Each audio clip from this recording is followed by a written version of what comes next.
You mentioned the funding. Are you resourced adequately? We'll see when the 23 budget comes out, and I've articulated and will highlight my requirement. All right, thank you. General, the U.S. military has not conducted its annual large-scale exercises, Full Eagle and Key Resolve with South Korea since 2018. I myself, I participated, a long time ago in Team Spirit, at least a couple times, and believe that it's critical that we maintain a deterrent, and part of the deterrent is to convince the North Koreans through these exercises that despite their larger force, our ability to operate, jointly with our partners is a significant force multiplier. North Korea must know that the U.S. and South Korean militaries are prepared to operate jointly and effectively to repel a North Korean attack. And as we look at the situation unfolding in Ukraine, it is concerning to think that the cancellation of these exercises could be misinterpreted to signal a waning commitment. Do you believe large-scale exercises contribute to deterring potential North Korea aggression? Senator, thank you. I do.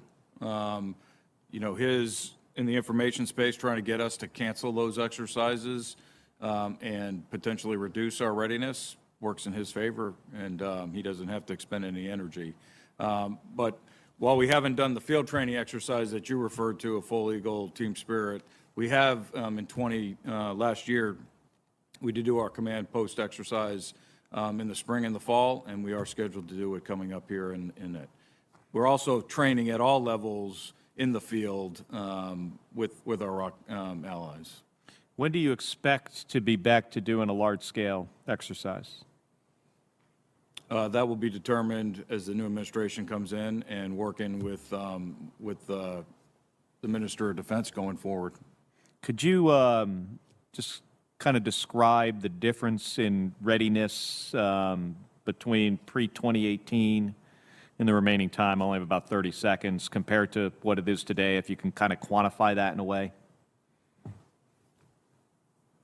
All the reports are that we're able to achieve readiness, the same readiness levels.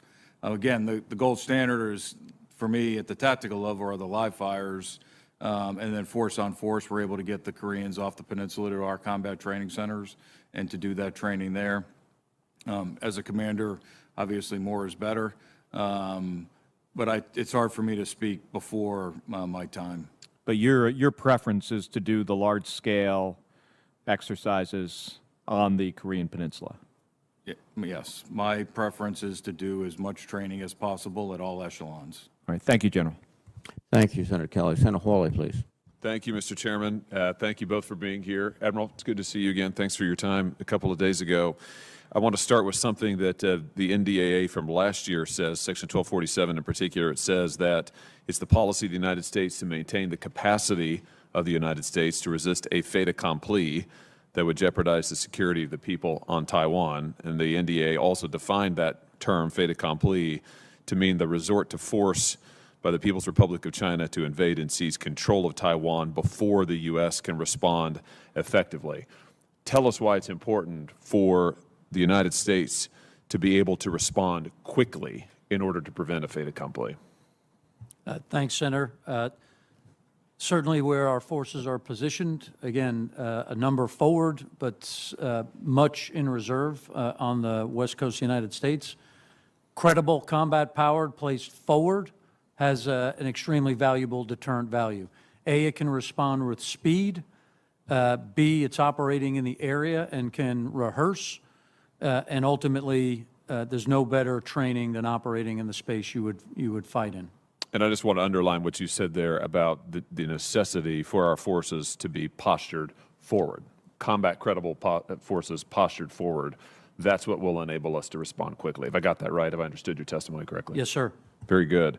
Let me ask you this. We recently heard from a RAND analyst, Dave Ochmenek, who's written that Taiwan, in his view, ought to prioritize asymmetric defenses like the following. Here's a non-exhaustive list: smart mines, anti-ship missiles that are deliverable from mobile launchers, mobile short-range air defense missile systems, and distributed reconnaissance and communication systems. Why, in your view, why are asymmetric defenses and capabilities so important for Taiwan to be able to deter Chinese aggression? Thanks, Senator. Again, a defense in depth mindset and model that can deliver.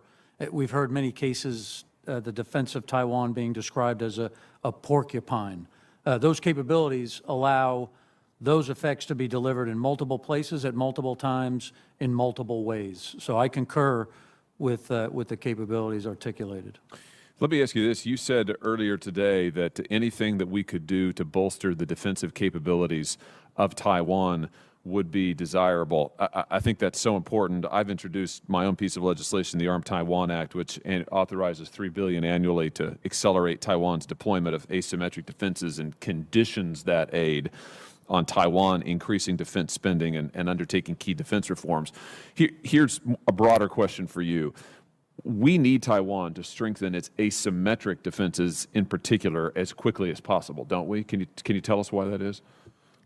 Well, I think, Senator, one of the lessons learned as we watch what's going on in Europe is, number one, aggressive nations can take action. So, number one, action against the island of Taiwan could happen, lesson one. Lesson two, there needs to be a readiness level as soon as possible. And for that reason, is it fair to say that it is critical for Taiwan to keep increasing its defense spending and to continue to implement defense reforms in order to achieve that sort of porcupine state that you were talking about earlier? Yes. Let's talk a little bit about some of the physical capabilities that you're going to need in PACOM in order to deter China. And I'm thinking of things like attack submarines, carrier strike groups, high-end munitions, air-breathing ISR. The thing about all of these physical capabilities is that they can only be used in one place at one time. Am I right about that? It's fair to say? I would say in some cases, there are certain domains that capabilities could be brought to bear very quickly, and when I think about space and cyber. Right, gotcha. But leaving aside space and cyber and thinking about just the physical capabilities, these are sometimes called the high-demand, low-density assets that if they get used in one theater, let's say EUCOM, then they're not available in PACOM. And so there's a trade-off. Have I got that right? I mean, we've got to make choices. Again, depending on the types, right? So bombers can move quickly, and we, in many cases, share those in the same mission across multiple combatant commands. But most, at the speed that they can move, can only service one at a time. Fair enough. Where I'm going with this is something you and I have already talked about, which is that while we have a current crisis in EUCOM, I think as we think about the ongoing challenges that we face in PACOM, both in the short and in the long term, I want to make sure that DOD is not taking capabilities from your theater that we've absolutely got to have to continue to deter China through a strategy of denial and using them in other theaters, unless, of course, they're backfilling in some way. So if you want to comment on that, go ahead. If you don't mind, Senator, Please. Again, I just want to be very clear that nothing, the Secretary has not removed anything that he's allocated to me at this point to a different theater. Very good. If I could, just one more question, Mr. Chairman, and it's about the Admiral's upcoming 1242 report. Just give us a sense, Admiral, and as we anticipate that report, and without commenting on the specifics yet because it's not out, but how important will it be for Congress to fully fund the requirements that you have listed in that report in order to do your job of deterrence in PACOM? Sir, I think what I would say is, the committee and the Congress has tasked me to provide those requirements. I think I'd leave the legislations and the legislating up to this team. What I would do is just thank you for your focus on the Indo-Pacific Command, and I look forward to being able to deliver you those requirements. Thank you, Senator Hawley. Senator